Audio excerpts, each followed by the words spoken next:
It began with a decision so small, so seemingly inconsequential, that few could have predicted the storm it would unleash. One choice, made by a handful of men in a small European city, would ripple across the globe, altering the flow of wealth, power, and human ambition forever.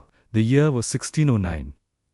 Amsterdam, a city of narrow canals, bustling marketplaces, and traders from every corner of the world, had become the beating heart of European commerce.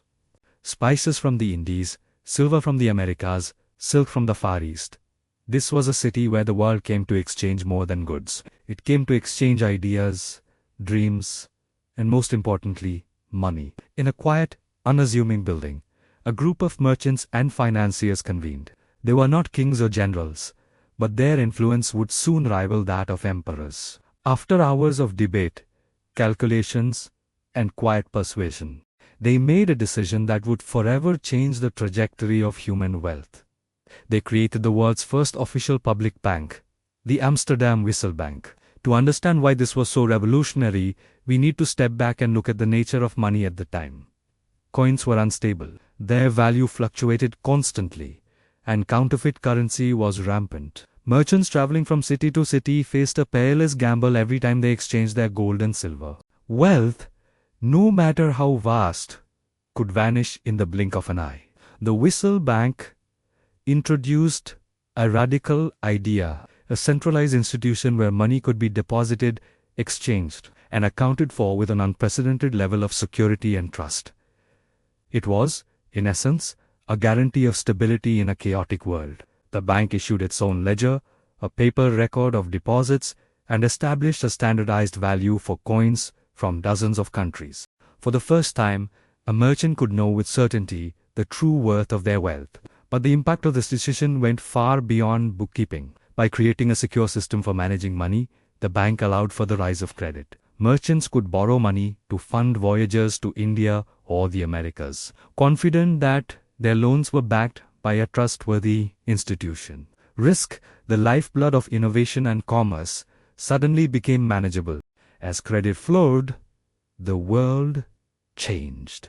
Amsterdam became the first financial capital of the world. Ships laden with spices, sugar, and precious metals set sail from its ports. Merchants who had once feared loss now embraced the possibilities of unprecedented profit. Wealth began to concentrate in ways that had never been possible before, creating new classes of financiers, investors, and entrepreneurs. But this story isn't just about money.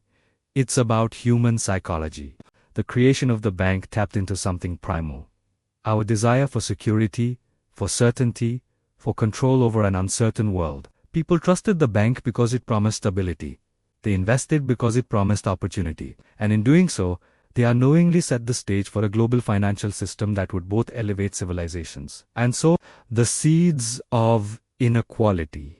Over the next centuries, the ripples from Amsterdam spread. England adopted similar banking practices. The Dutch East India Company, funded through credit and stock systems made possible by the bank, became the first publicly traded company in history. Investors could buy shares, spreading risk across hundreds of people, while the company expanded its reach across continents.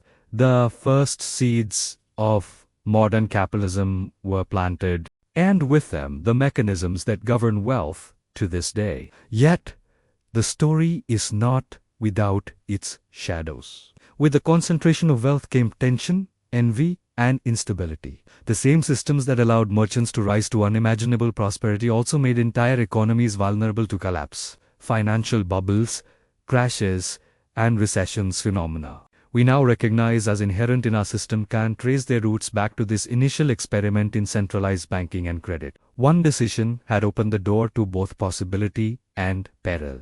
Consider the human stories intertwined with these developments. A merchant in Amsterdam could finance a voyage to the Indies and return home a millionaire or never return at all. A family could secure a loan to expand their trading business, only to lose everything when a distant government defaulted or a ship sank.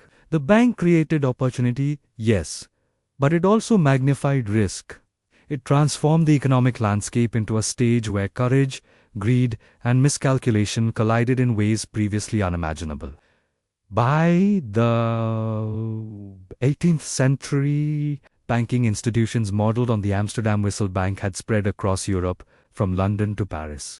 Each new bank reinforced the principles first established in that modest canal-side building: standardized currency, centralized security, and the proliferation of credit. By the 19th century, these institutions would underpin industrial revolutions, funding railways, factories, and technological innovation on a scale no individual could have managed alone. Yet, even as the system expanded, the echoes of that first decision continued to manifest in unexpected ways.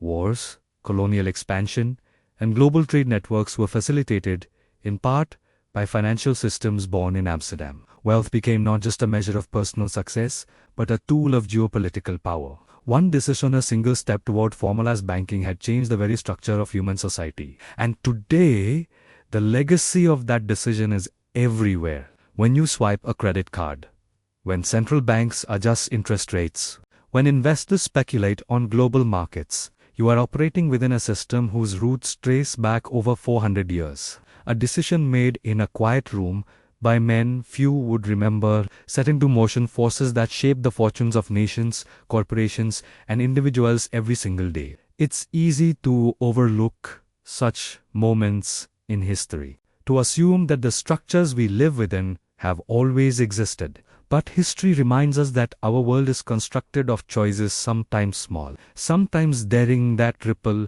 far beyond the vision of those who made them. The creation of the Amsterdam Whistle Bank was one such choice. One decision, one bank.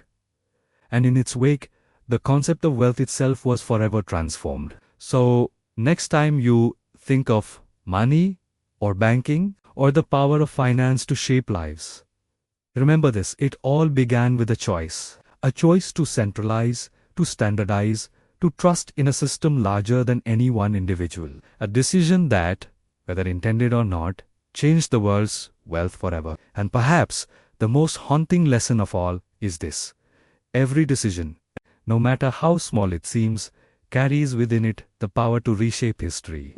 Because in the end, it is not the kings or generals, but the quiet choices of visionaries, dreamers, and risk-takers that truly shape the destiny of the world. Thanks for watching. If you found this journey into history as fascinating as I did, hit that like button and subscribe for more stories that changed our world. See you next time.